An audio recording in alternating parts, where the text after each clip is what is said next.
Okay. Hi, everybody. I'm sorry we're a couple minutes late. I hope that there are people here that you didn't come and you didn't see us and then you left. I am Donna Leyens, and I'm here with Azim Sahu Khan. And unfortunately, we were having a little bit of a few technical difficulties. So I cannot the video is not working right for Azim, but he is here, and hopefully you can hear him. Say hi, Azim. Hey, hi. I'm in Australia, so I think they shut the lights off. So, that's what's Yeah, happening here. So don't probably, panic. probably, exactly. Yeah, so I'm seeing it on my screen. Basically, you're a blank screen, Azim. I'm sorry.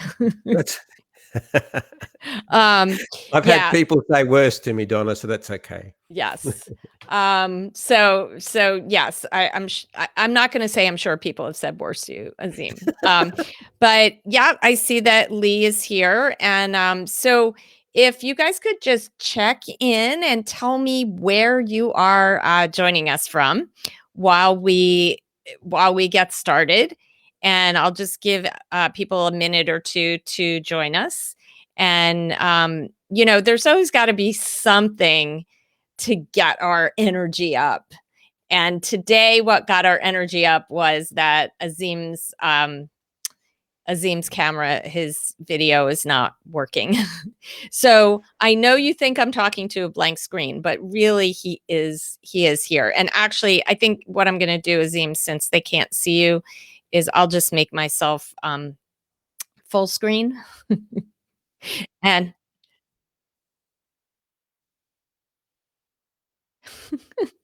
I would never push you to the side. Don't even think it. Yes, I know. I like to stay in theme. I'd like to stay with the theme. Okay, so why don't we get started? And I assume that more people will be joining us. I see we've got somebody from Toronto. We've got Connecticut. We've got the Great Northwest, and we have somebody who says hi. I cannot, eventually, hopefully I'll see the name. Um, it's not showing up for me who's talking. But that's okay too. Okay. So what I'm going to do now is I'm going to introduce myself in case any of you don't know who I am. I know that's hard to believe, but you might not know who I am. So I'm Donna Lyons, and I am the co-founder with Mike McAllowitz of Pumpkin Plan Your Biz. And we offer training and certification in our proven business growth process, which is based on the strategies in the book, The Pumpkin Plan by Mike McAllowitz. And our process enables business coaches and consultants to consistently deliver high value to more clients. I'm really thrilled to be here today with one of our totally awesome certified pumpkin plan strategists, Azim Sahu Khan, to talk about how you can take a 6-week vacation from your business. Azim is the profit liberator, founder of the 6-week vacation, and managing director of performance tuning. That's hard to say, Azim. You want to say business performing tuning. Yeah. Performance tuning. Oh, well. All right. I can say it. Business performance tuning. He's been a certified pumpkin plan strategist since 2019. And Azim guides frustrated business owners to more profit. We all like more profit and complete business reliability so they can live the life they want without being chained to their business. He has decades of experience starting, growing, and selling small businesses and assisting other business owners to grow their operations into profitable, scalable, saleable assets that run. And now this is Azim's word, automagically. So welcome, Azim, to the Facebook Live. I'm so sorry that nobody else can see you. So before we get started with our topic, I thought it would be fun if everyone could post in the chat, what is the longest vacation you've ever taken from your business? And I mean unplugged. I don't mean traveling with your laptop and like working the whole time and pretending you're on vacation. So just let us know what's the longest that you've ever been on vacation unplugged. Um, okay.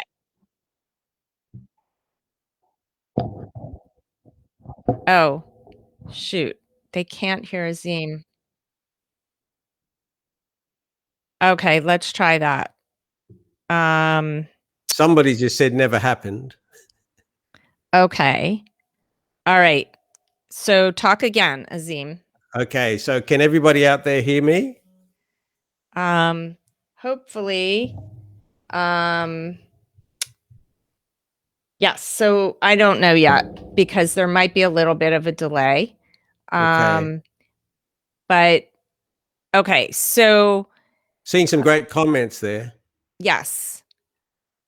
Yes. Okay. Somebody said yes. So I am assuming that means they can hear you. Sorry about that. It didn't occur to me that they wouldn't be able to hear you if I booted you off the screen. Yeah, well, it became the Donna Leyens show, but that's okay. Well, yeah, I have Yeah, no everybody problem. can hear now. That's fine. Everybody can hear. Okay. Yeah. Totally awesome. Thank you for letting us know that because that would have been a very one-sided conversation. So Azim, I'm gonna start just by asking you what inspired you. You're gonna talk about the 6-week vacation program. What inspired you to create that program, and why 6 weeks? So there's a couple of reasons. The first reason, I guess, Donna, and you see it all the time, is, you know, why do people get into business in the first place? They often get into business so that they're in control of their life. They don't have to answer to a boss. They are going to make the money that they are hoping to make, and during that time, and don't get me wrong, many people achieve this, but also many people go through a situation where the business takes control of them. I mean, particularly even years ago when we had cafes on a Sunday, when obviously the rates are higher, guess who would be working while everybody else was off at the beach? It would be, it's always the owners that work on the most expensive days. So the first thing is that, we build businesses not because we want the business, we build businesses for what it gives us. And to be honest, too many times, it's not actually giving people what it was that they got into business for in the first place. So that's why I've been kind of on a quest to unchain people from their businesses so that it's the right way around. And how did I come up with the 6 weeks? Well, here's an exercise everyone can do, which I often do when I do a keynote. And it's the only time you're allowed to pull out your mobile phone and find your calculator. All right. So can anybody say in the chat if there's 1 hour in their day that they feel they're doing something that maybe somebody else could do, or even, dare I say, perhaps be killing a bit of time? So just 1 hour in your day. So just say in the chat if you think there's an hour in your day that maybe you're not using, let's say, hyper productively. So let's see what we can see in the chat. Only one? They're just correct, right? Let's start with one, right? So Donna, you pull out your calculator and we can do this together, right? Oh, you want me to get my calculator out? Okay, Yes, wait. you can. I have one right here, an actual Look, all right. We've got lots of people that say, 1 hour. So if we say 1 hour and we times it by 5, we won't even include the weekend, right? So that's a simple calculation that we could even do in our head, right? And then if we say, let's even give ourselves a month off and say 48 weeks, not 52. So times that 5 by 48. 48 times weeks. 5 is 240. Okay. So I'm not sure what it is in other countries, but in Australia, the average working week for an employee is around about 40 hours, right? So if you divide that 240 by 40, what do you get? Oh, you're asking me to do more math? Good thing I have my Yes, calculator. Divided by 40 is 6. Oh, I get it. right? So by Yes. finding an hour a day, 5 days a week, 48 weeks of the year, I just found 6 weeks of time in your schedule, right? So, as the saying goes, the poor people spend time and the rich people buy time. Okay. So, the thing there is the whole trick is how do we get to take that whole 6 weeks at once? Right. So, if I said to you today, Donna, hey, Donna, you can have 6 weeks to do whatever you like, even if it means like for the people who have a huge cause that they could spend 6 weeks developing more relationships for whatever whatever charity that they're working on. It doesn't mean you have to take a holiday, like physically go on a technically a vacation. It means that you can have that 6 weeks away from having to operate your business. Now if you're like me, if I take 6 weeks off, I can tell you now, but I will read a lot of books. And usually by the end of week 4, I'm starting to get a bit edgy and I start thinking about business again, right? And that's okay. But the point is that it's not magic, although that was a bit of a magic trick when I found 6 weeks in your schedule. And here's the thing, and you've heard me say this before, Donna, is most businesses are usually half the size that they could be, and the owner's working more often than not twice as much as they should be. And personally, I find that unacceptable. And that's why I'm on a mission to get 10,000 business owners to take this 6 weeks off. But here's the rub is if we look at this vacation or this time off in 6 weeks, if I then say to you, Donna, what has to happen to make that true? Then we start to look at all the insides of the business. And like from the pumpkin plan, we're looking at your systemization. We're looking at, are you serving the right clients? We're looking at, do you have a unique offering? And bringing it all together. So the byproduct of actually taking a 6-week vacation with everyone that I've done this with is you actually end up doubling your business. So rather than setting out to double your business, right, you're actually setting out to take this time off. And for you to take the time off, you do have to have your systems in place. You do have to have the right people. And I have a formula for that too. I usually say this. If I can get somebody else, if you work out what your hourly rate should be, like if I had to employ somebody else to do your job, Donna, you don't have to say it out loud, but let's say it would cost us $100,000 or whatever for somebody to do your role. Then what we do is we work out what that hourly rate is. And that's what you should be being paid. And as you and I both know, most business owners don't pay themselves enough, right? Us included, right? Don't pay ourselves enough. Yeah. So then I just say, if I could get somebody else to do this role for 60% of my hourly rate, I shouldn't be doing it. Yeah, and I think that's a mindset trick that a lot of us have to go through at some point as we're growing our businesses. That even though we think, oh, well, I can do this and I can do that, and I shouldn't be paying somebody else to do it. Actually, when you do those calculations, it comes out to make a lot more sense to pay people to do the work that is worth less than what your time is worth. And I just want to acknowledge that Lee has pointed out that corporate equals a 40-hour week in the Yeah. US, but entrepreneurial work week is 80, which is, I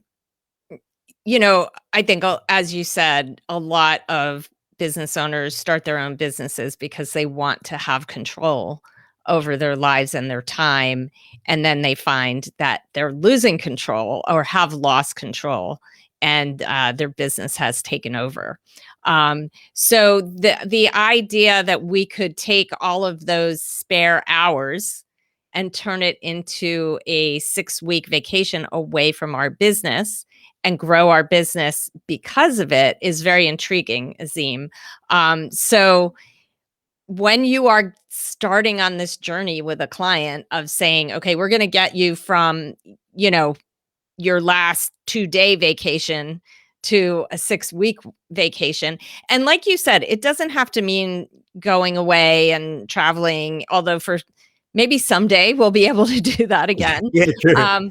But for a lot of us, it could be a 6 week or sabbatical, or part of that could be a sabbatical where we take the time to learn something we've wanted to learn or work on that pet project that we never seem to have time to get to, work on our business and not in the day to day. So there are a lot of ways that you could use that Yeah, time. absolutely, Donna. I mean, and Bill Gates is famous, and everyone knows who Bill is, right? And as you know, I worked for Microsoft for half a decade, and he's famous for taking a week off where he's totally disconnected and just reading all the books that he hasn't had a chance to read. Yeah. And it's think time. So it's just because we get tied up in the day-to-day operation. Hey, look, Donna, could you look at this? And Donna, I need an answer on this. And I remember reading that great book about the 1 minute manager meets the monkey thing. And you always end up with somebody else's monkey on your back. So I think you were leading to the question of what's the first thing that someone should do. Yeah, how do you Well, get started if you feel like you are perennially trapped in the day-to-day of your business? How do you get started getting yourself out? okay, so the first thing I get everybody to do, and everyone on this call could do this, and it's because we are flat out and we're busy, it's got to be simple.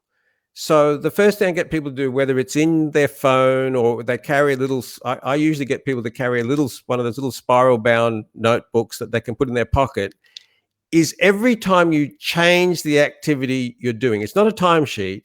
Every time you change the activity you're doing, you just note that down as a bullet point for 1 week. So you might say, okay, I'm on a live with Azim now. And then so you just put that down. And the next thing you might do is say email. And the next thing you might do is whatever. And then at the end of the week, when you look at that list of things, then we put it in 2 columns. One is the things that Donna Leyens absolutely must do, that she needs to be doing, and all the other stuff.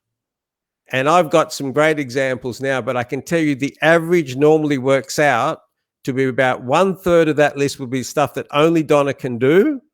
And 2/3 of what Donna's doing is stuff other people could do. And that's where it starts, because then we start, as they say, the bottleneck's always at the top of the bottle. So then we start with, okay, Donna, you really need, sometimes I might have to pry your fingers off some of those things that you don't really need to be, oh yeah, but I love doing that, and I'm the only one who could do this. Well, no, you're not, right? Really? But that first step of just putting a note, and I've had people come back to me, Donna, and said, I love that exercise. And you know what it really showed me? And I've said, what, there's a particular franchisee that I was working with. She goes, I'm a flitterer. I go back and forth between the same thing. And then just by getting her to do that one thing in the one part of the day, she actually found 2 hours that she was going in between jobs. Well, they do say that for productivity's sake, every time you stop what you're doing in the middle of something and have to go back to it, you lose like a half an hour. Yeah, it's 27.5 minutes, apparently. Oh, apparently. Okay. Not to be precise about it or anything. Yeah, not to be precise. It was like last night I was writing a bit of copy, and my daughter knocked on the door and came and she goes, can you help me with this introduction and conclusion of this essay I'm writing? So I just happened to be in the middle of copywriting, so I just lost it completely. And it's like, I still haven't finished that bit of writing yet, but I helped her, right? So yeah. I'm always like, if I'm in the middle of writing something, do not interrupt me, because then I completely lose my train of thought. And I think that happens with a lot of things that we do. We have a train of thought, we might be in the groove, and then we get interrupted. And to go back to it and remember where you were and what you were thinking at the time, it's very difficult. And I think we do lose a lot of time and productivity that way. I'm curious, for those of you who are here with us, how many of you feel like interruptions take up a lot of your day? Just say yes if you feel like you get interrupted a lot and it sidetracks you. So, okay. So Azim, how do we prevent that? What, the interruptions? Yeah, like how do we stop ourselves from like flitting from one thing to the next? Do you have a trick for that? with flitting with one thing to a next, I find, and some people will be familiar with like the Pomodoro technique and things like that. Yeah. I find that if I dedicate a specific block of time, not too big, right? Someone's just said they interrupt themselves a lot, which is great, I do right? that too. I get that. So if they stop interrupting me, Don. No, I'm only kidding. So I find that if I put things in and I put them into like 50-minute blocks on my schedule, then I find I can block them in. And here's the discipline. Whether I'm finished that thing or not, at the end of the 50 minutes, I will go on to the next thing.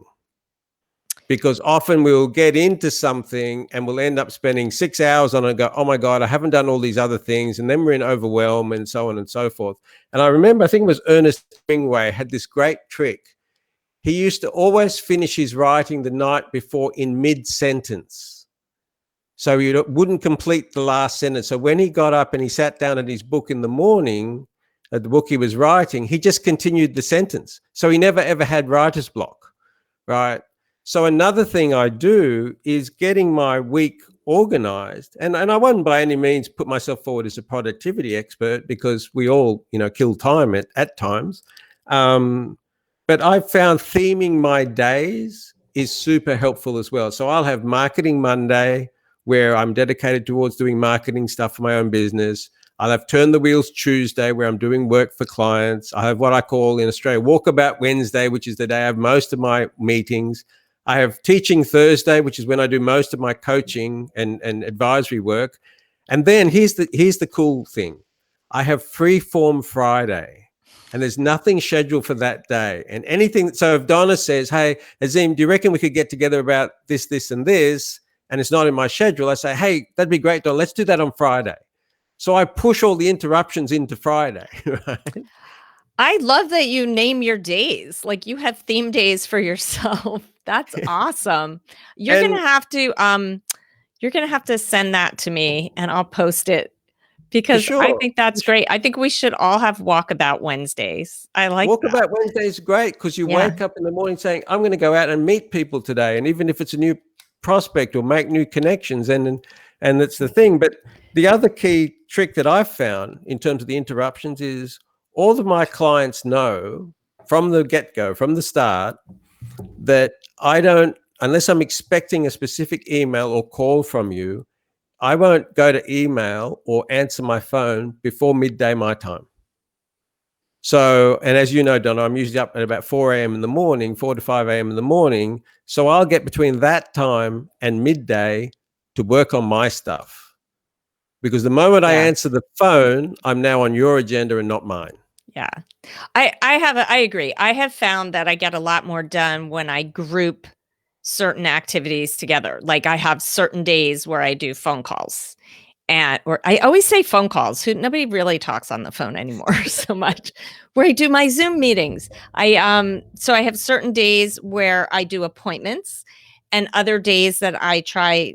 I haven't been as clever as you in naming my days as a theme, but technically I do have theme days where I have certain days where I do work on the business and certain days where I do work in the business. And I find that is very helpful. So tell me a little more about, so I put in the description of this Facebook Live, I put a link to your Facebook group. So could you tell us a little bit about what you're doing with that Facebook group and the 6-week vacation? Yeah, so it's a newly created group, which you would have seen, because I think I invited you to it as well. And what I want to do there is start delivering value to people in terms of some of, like, for example, that initial computation, they said, is to show you that you're actually sitting on the 6 weeks of time but don't realize it.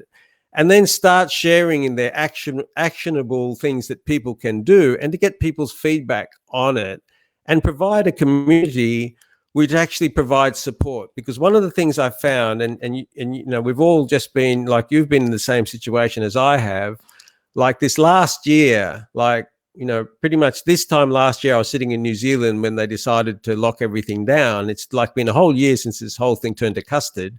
Yeah. We're finding that the business owners that we've had to deal with in the last year, I mean, I'll be honest, it's actually been very wearing, because I've had people in, like, grown adults, for want of a better term, like their 30 years of work is about to disappear due to a lockdown or whatever. So it's actually been, it's been very thing. So Yeah.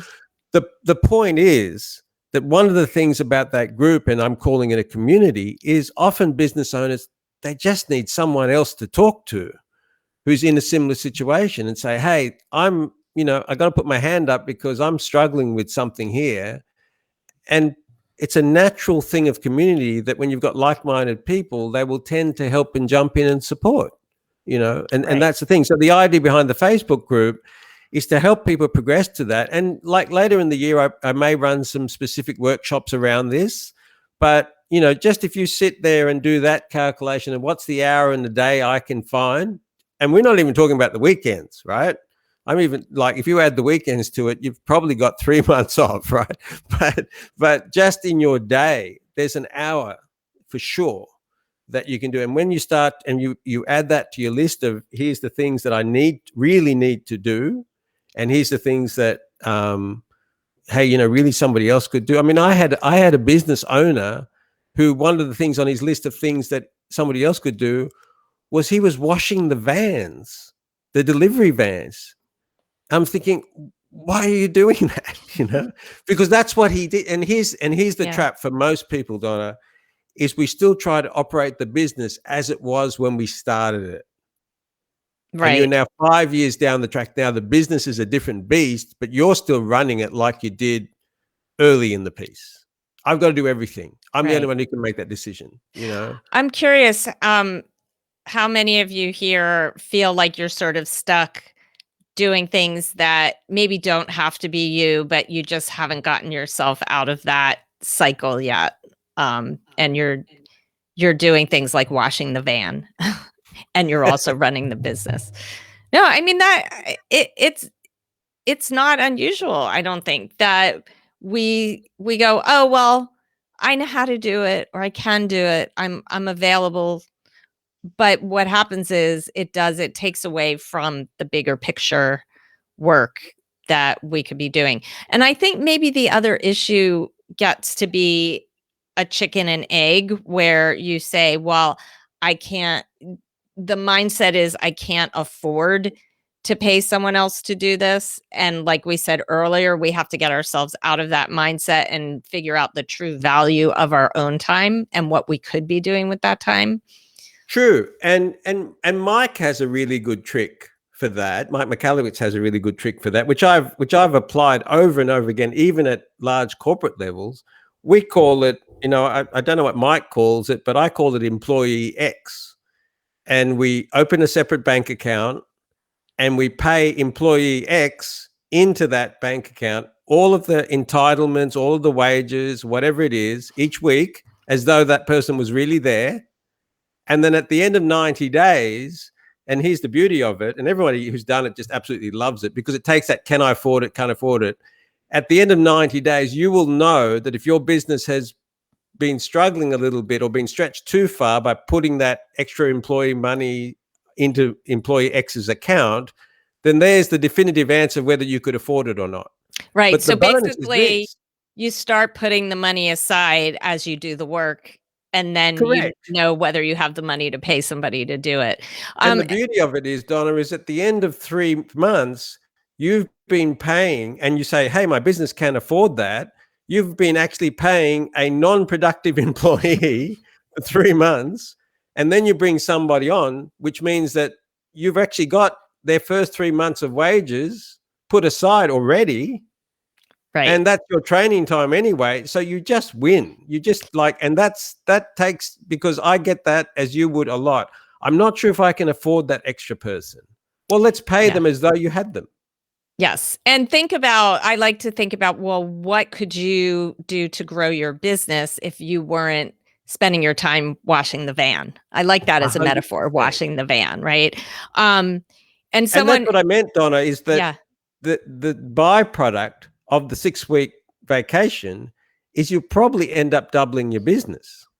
Right, because you are taking yourself out of the things that don't have to be you and focusing on the activities that will really grow your business and make it more 100%. profitable. Yeah. Yeah, I really like that that connection Yeah. to, take yourself out of the day-to-day, and that will actually grow your business.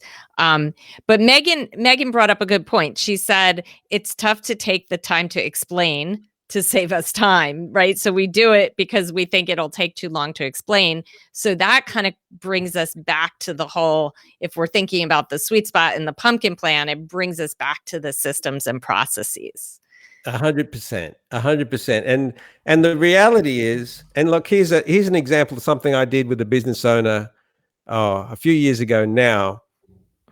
He was very reluctant to bring somebody else on to do his job, right? Oh, nobody can do it like I can do it. And Right. she's just said there, sorry, I missed the name again, but she said, it's tough to take time to explain, right? Yeah, that was Megan who said that. Okay, Yeah. Megan, right? So what we actually did, Megan, with this particular business owner was you guys obviously, this was long before the iPhones were as good as they are with their cameras, but everyone's aware of a GoPro camera.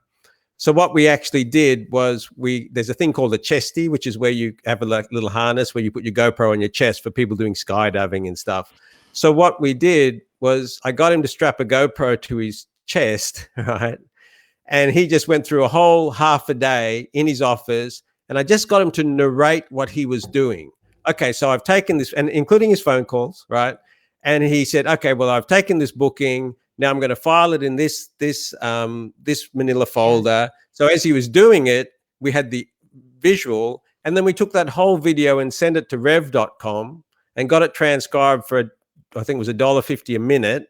And then what ended up happening was we now had a training video, right? We now had step-by-step instructions. And you know what the irony was, Donna? When he listened back to some of his own calls, he goes, "Oh, I sounded quite rude when I said that, didn't I?" And Yeah. and it was as simple as that. We have the technology. You have it in your hand in your iPhone. That the next time you do something that you think that it'll take too long to explain, just video yourself doing it. Yes, that's a great technique, and because it doesn't feel hard. It feels like you're No, just doing the activity, and then you have a record of it. And one thing I will say also to remember is the whatever processes you're developing don't have to be perfect the first time you create it. So you create the process, you give it to somebody else, and then if they don't quite follow, if it doesn't quite work right, you tweak it. And what I did when I started creating processes in my business, like I just started making checklists. And then when I brought somebody in and that person took over, they came back, we went back and forth and we made the process better. So it's processes can also be living, breathing things. So you start by taking that video and just like getting the basic process down, and then and like the guy who realized maybe he didn't like the way he was yeah. speaking, you can find places where you can improve your process once you've documented it. And I think, and Donna, I know you're familiar with David Jennings because you were on his podcast Yes. not that long ago, Systemology. Yes. His concept of capturing things as they are today is the starting point, right? Yes. And that is key because it might be ugly, right? You might go, oh, we could improve that. But I can tell you now that if you start trying to improve, if you don't capture your process as you do it today and then come back to it, it's this huge rabbit hole. We could do this a little bit better and blah, blah, blah. And the next thing you've found yourself another set of tasks to do, right? To Yes. improve the last task that you were trying to get rid of, right? So, that's Absolutely. important. Yes. Okay. So, Azim, I've been dying to ask you this question. So, Sure. for anybody who doesn't know this, um, Azim read an article, I don't know, maybe it was like a month or so ago. Yeah. I'm not sure where you saw this actually, Azim, but he learned that the person who had grown the largest pumpkin in the Southern Hemisphere Yeah. lived about 8 hours drive from you. Is that Yeah. what it was? 750 kilometers away. Okay. So, this doesn't surprise me because I've known Azim for a little while now. He jumped in his car and took a road trip to meet the giant pumpkin farmer. So I want to know, number one, why did you drive 8 hours to meet a giant pumpkin farmer? And two, what did you learn from him? Okay. So the first thing is we read about the pumpkin in the pumpkin plan about Mike talking about, the growing of giant pumpkins. So I thought I could be the only pumpkin plan strategist ever who actually ends up with a close encounter with a real giant pumpkin. So just to give context to everybody, it was 876 kilograms, right? I don't know what those in pound, but it's a lot. Okay. It's big. Still away off the world record, but it's big, right? And I think I posted some photos in the Pumpkin Planners Rock Facebook group. So the first thing was just the idea of being the only pumpkin plan strategist ever to have had a close encounter with it appealed to me, as you know me, Donna. So so that was the first thing. And the second thing was I thought, well, if I could actually go and interview the guy, not just on the phone, but face to face, I could listen to what he was talking about with growing that giant pumpkin and in my mind connect with the things that Mike had said in the book and connect with business owners in general. So the answer to your second question, and also that realistically, it was just an excuse to have a great road trip, right? Okay. I can understand that after being kind of cooped up in our homes for months and months. Everybody, even the gentleman said, I thought you're a bit crazy when you said you were actually going to jump in the car and drive up, but he said it was great. And I think we've posted pictures of him with the pumpkin planners book there and all that sort of thing. So what did I learn? There was a whole lot. I mean, I could spend ages talking about it, but here was the key thing: is growing pumpkins isn't his full-time job, right? He actually runs a wholesale nursery that grows avocados and every type of citrus tree you could think. And it just seemed like a good idea at the time for him. And he was actually the previous record holder as well. And I guess that was the key. But the previous pumpkin was about 100 kilos less than this new one. So I asked him, I asked him a few things to see what the parallels were with what Mike had written. And he grew 2 vines. So here's an important thing. He actually grew 2 vines to start with. Now, Mike talks about, we talk about trimming the vine and getting rid of the not perfect clients, from our patch, so to speak. But he actually grew 2. And one got damaged by a storm and bent. And he knew early in the piece that wasn't going to produce the goods, right? So he basically cut the whole vine off. And then I asked him, what did you do to improve it by 100 kilos? I mean, that's a lot. And he said, and he was the key. He was the goal. And the funny thing was, several times during the interview, he said, well, the sweet spot really was, and I'm kind of laughing because I'm thinking, wow, I didn't even say that to him. And, but he was the key. He said the difference between this pumpkin and the last pumpkin was I gave it more focus, right? Yeah. He said we focused on it a little bit more and just tuned the nutrients a little bit more and paid a little bit more attention to it. So it was focused. But the key was, he makes no money from growing a giant pumpkin. It's just something that he was doing, but it was almost like you could almost call it a side hustle, right? That he's growing this giant pumpkin. And after, when he's absolutely salt of the earth, lovely guy. And he just, by the way, Donna, something I didn't mention, he just happens to collect cars. So with my racing background, we ended up having a great conversation about that as well. But here was the beautiful thing. He is now the the record holder in the Guinness Book of Records of the biggest one in the Southern Hemisphere. And now he actually introduced me to another guy who I saw on the way up, pumpkin was only 215 kilos, but that was the largest pumpkin he'd ever. So I stopped in with him. So he was connecting me with all these different people, but here was the rub. He said, next year, there's 2 guys that have really been struggling to get it. He says, I'm going to help them. So he's actually, even though, he said, yeah, we'll have another go, but next year I want to give some of my techniques to some of the Yeah. other growers. So he wants to lift everybody up, right? And by Yeah. the way, where they go is the giant pumpkin and watermelon festival, right? So I may have to go to that next year. But Uh, yeah. that was the biggest takeaway, was that it was focus that really made the difference. And when you look at that and what we're talking about today, if I gave you 6 weeks to focus on your business, well, double's probably not enough, is it? It that is a really good point about focus. And, earlier when we were talking about all the distractions and all the different things that we're doing, and just imagine what could happen. You're right. If we had just a little more focus. And that's really what the pumpkin plan itself is all about, is finding your focus. Yeah, and it's focusing, and I think I mentioned in the and I think who is it? John Lee Dumas says it really well. He says focus is follow one course until success. That's what focus stands Yeah. for, which I think is a brilliant Yes. analogy for it. But I think the thing is, and I have been tempted to start a podcast called Pumpkin Nuggets, right? And I think I sent you the recipe for cheesy pumpkin nuggets, I Donna. think you did. Is Yeah.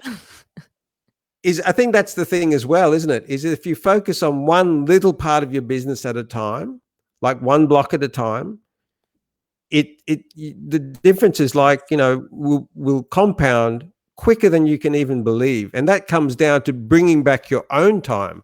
If I can say, if I look at that list of things that, like washing the vans, and I say, you know what happens if I don't wash the vans anymore? I can get somebody else to do it, or I make somebody else accountable for doing that.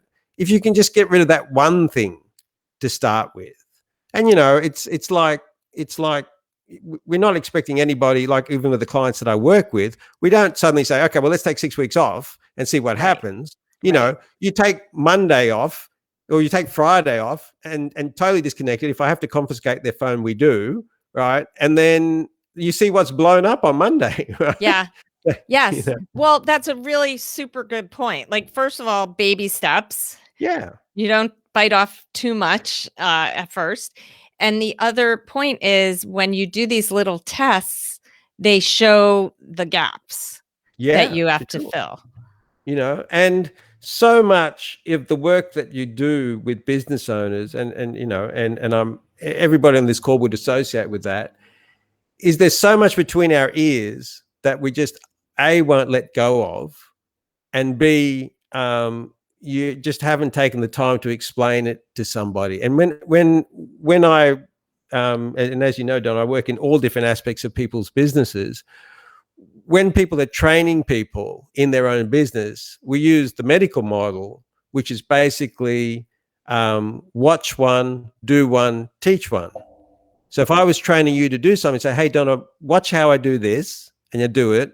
Now you do it, and now you teach me to do it.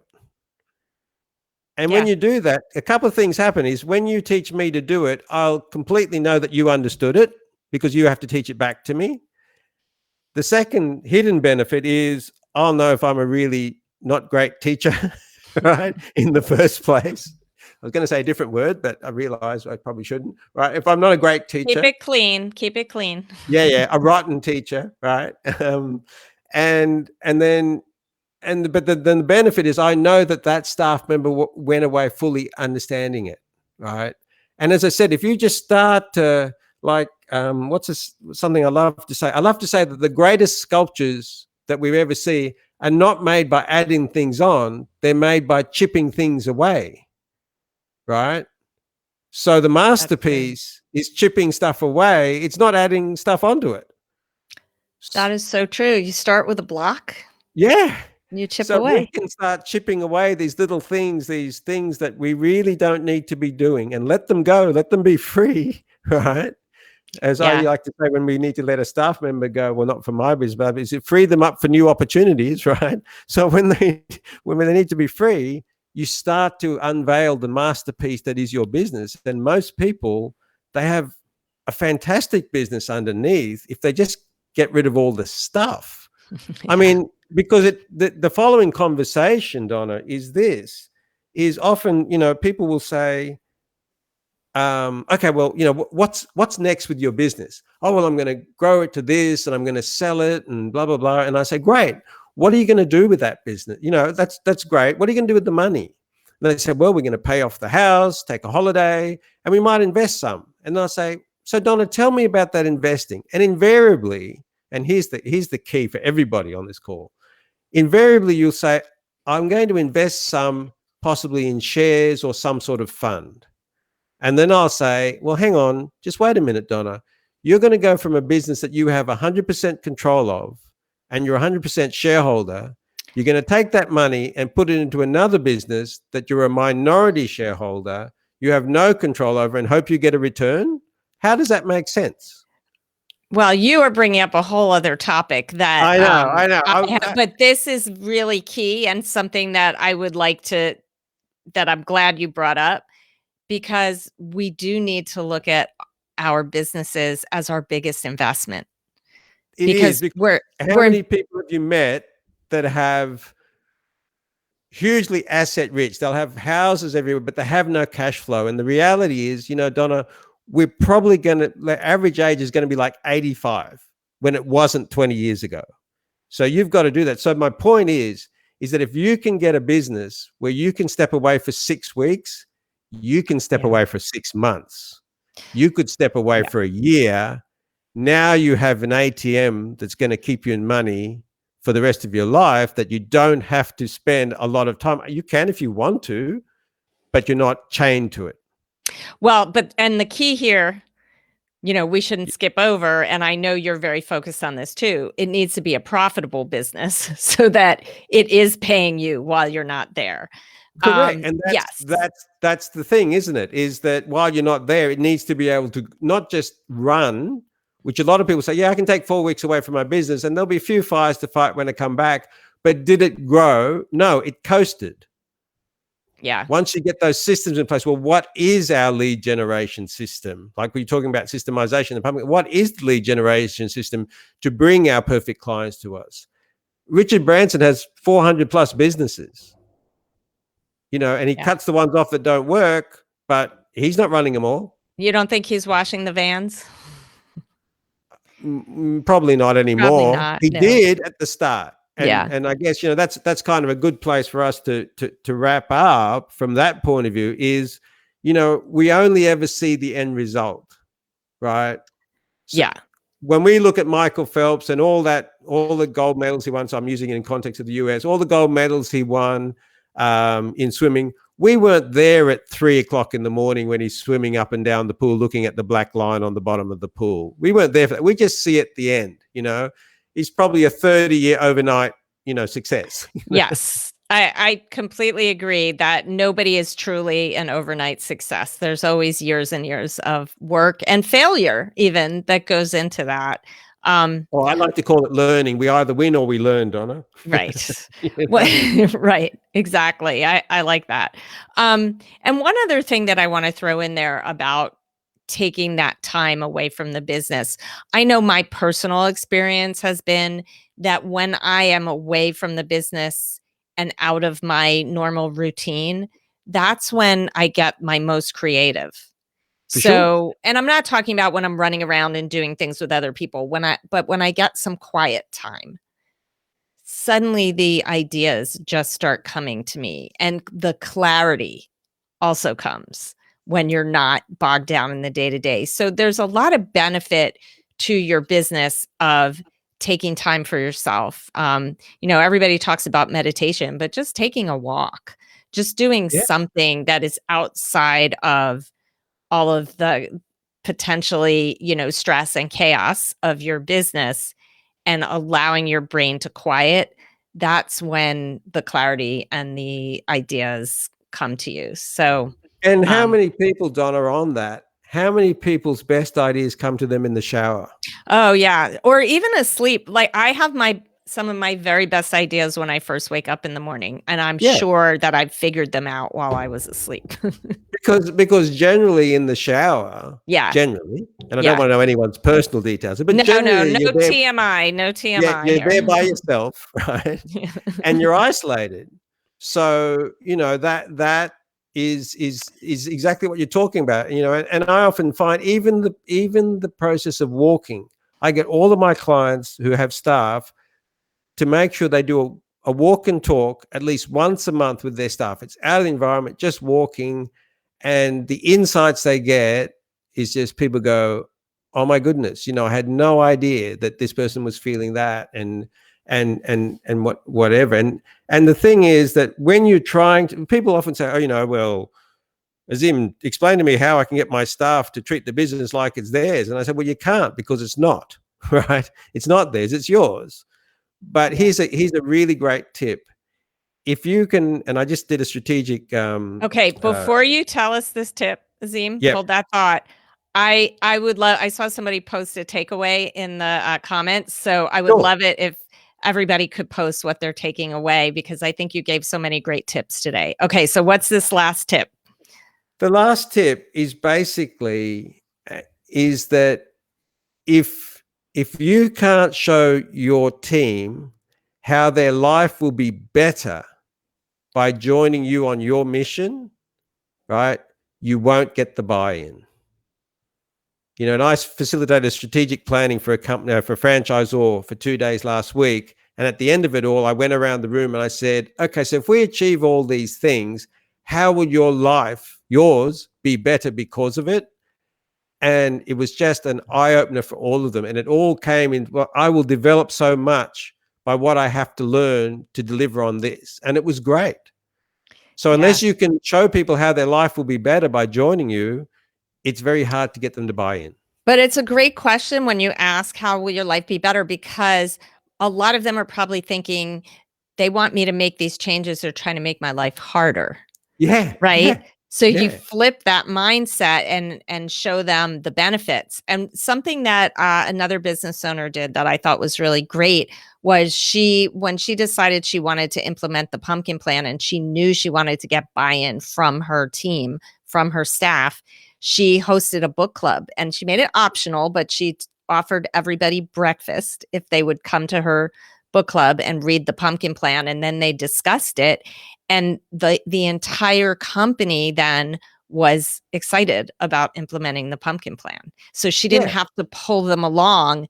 They were coming up with their own ideas of how they could implement Yeah, this. and that avoided the whole eye roll and, oh, here she Yeah. goes again. She's on some great, she's read something. Here's a fad for us to do. And that buy-in is so important, because then you really do get people. And part of it is getting the right people in the first place, Yeah. right? But Yes. there's all processes behind that. But I think if everybody, and I invite everybody on the call today to I think that you've posted a link to that Facebook group that I've created, so we Yes, can it's continue the at the top. conversation. It's at Yeah, the top okay. in the description. So to join there, I'll let you in, and and continue this conversation, because at the end of the day, I mean, as I said, I've got this vision of freeing 10,000 owners from their businesses. I can't kind of do it by myself, and when people sort of push that message out as well, I mean, life's too short, guys. I mean, I think I told you the story, Donna, of things that, like during the pandemic. I mean, people lost their lives, like Yeah. literally took their own lives. Wow. And here's a sobering thought, and I don't want to finish on a down, but 7 out of 10 business owners will either be directly or indirectly involved in some sort of mental illness, whether it's stress, anxiety, or someone in their family going through the same thing. And so this is not just a great idea to have this 6-week vacation. This is your life we're talking about, Yeah. right? Yes. Yes, you You do. know, You have to keep that emotional and mental sanity. you do. I mean, if I Yeah. ask anybody, and because we don't have a camera, I often will do this on a talk, is I'll pull out an envelope and I'll tell in a keynote, and I'll tell people that in the envelope, I've got a note, a piece of paper. And on that piece of paper is the date that you'll pass away. Right? Now, if you knew that date, what would you want more of? I can tell you now, the answer is always, I'd love to have more time to do this, this, and this. Yeah. So you're sitting on the time. There's 6 weeks you're already sitting on. All right. Let's work together to find it. Yep. Yeah. I love it. And I hope that one of the things that the people who joined us today are taking away is that it's possible. And you can start small and start finding those extra hours and start videotaping your processes so that you can eventually turn them over. And I'm going to say this also, if you don't have your processes documented and they're all in your head, once you document them and someone is able to follow them, even if you're the one that's still doing the process, it will go more smoothly and more quickly. For sure. I call it the hit by the bus test. What would happen if you got hit by a bus tomorrow to the business? Particularly if the rest of your family is relying on it. Right? You've gotten very morbid at the end here. Yeah, I have. I want to be a little bit more up, right? All right, let's but here's the key. Yeah. Here's the key. And that's how serious it is, Donna. But here's the key is that often you'll hear people talking about, and I know everybody misinterpreted Tim Ferriss's 4-hour work week, right? But you often hear these things and they sound like pipe dreams, right? Oh yeah, 4 weeks, 6 weeks, what else is there? But because we use that equation of finding an hour a day, 5 days a week, 48 weeks of the year, it's there in black and white. Right. Right. So everybody on this call now has no excuse, right? They need to go and find that hour that they're doing, dare I say, wasting by doing stuff that washing the van, doing stuff that they don't really need to be doing, or even, as we spoke before, just jumping between projects, right?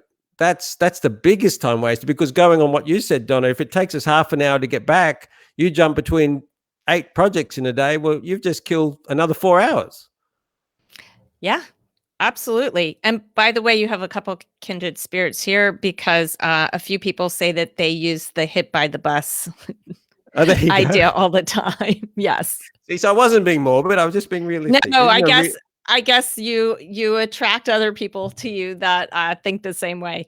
No, but it does make sense. It sometimes helps to kind of anchor your thinking and say, okay, like, why am I wasting my time doing things that are not adding value to my life or my business? Yeah. And you think of the people, what's important to you, and the people that's around you. And here's the thing, and it's what I will often say to anybody I meet, and I say to everybody on the call, is why isn't your business twice the size that it is today?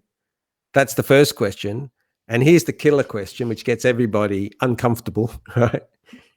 What do you need to stop doing to make that true? And the answer should not be sleep. Well, yes, you're right. Yeah, correct. But I've done that as a walk and talk with a bunch of CEOs one day, and I just tried that question out of them. This was like a year ago now, and it was actually like confessional. They just started screaming, "Oh, I'm going to stop micromanaging my staff. I'm going to stop doing all this stuff myself." And it was like they felt guilty because they realized, and we all do deep down, there's things we need to, and it might be just stop procrastinating. I need to stop procrastinating about hiring that new staff member. Guess what? Donna and Azim have just given me a tactic that I can use to find out whether we can afford that. I need to stop washing the van to make my business twice as big. So if anybody gets that takeaway today, aside from finding, we found 6 weeks for everybody just right there, what do you need to stop doing? What do you need to stop doing? Yeah. I love these questions. And I want to wrap up by reading what Adam has posted, which is that he's been needing to share his 1-year vision with his team. And he says, I love Azim's tip of, if you trust me and follow me on my vision journey, your life will be better for it. And the amount of learning you will get here will grow you for anything you want to achieve in your life. So really, that's awesome.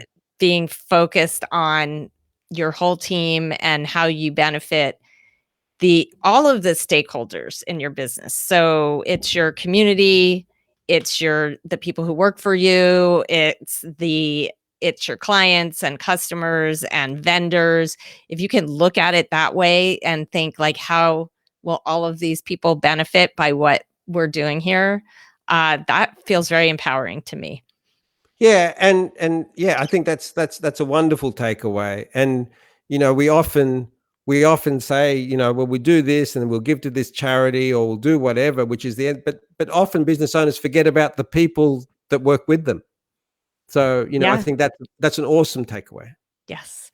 Well, Azim, thank you so much for joining us here today. I'm so sorry that the video didn't work. I have a great I face for radio, Donna. So Exactly. But no, I've seen your face and it's a lovely face, Azim. thank you. And I'm glad that you didn't show up in your pumpkin suit because it would have been wasted on the audience who couldn't see you. Because yes, Azim does have a pumpkin suit and he did show up to an event wearing it. So on that note, thank you everybody for joining us. If you want more of Azim's wisdom, jump on over to his Facebook group. What's the actual name of the group again, Azim? It's called the 6-week vacation. So just plug in the 6-week vacation Just by the or 6-week click the vacation. link. Yeah. Yeah, the with number 6-week vacation. Awesome. All right. And I hope to see you all again next month. We'll be doing this again with another awesome guest. And I should have come prepared to tell you who that would be.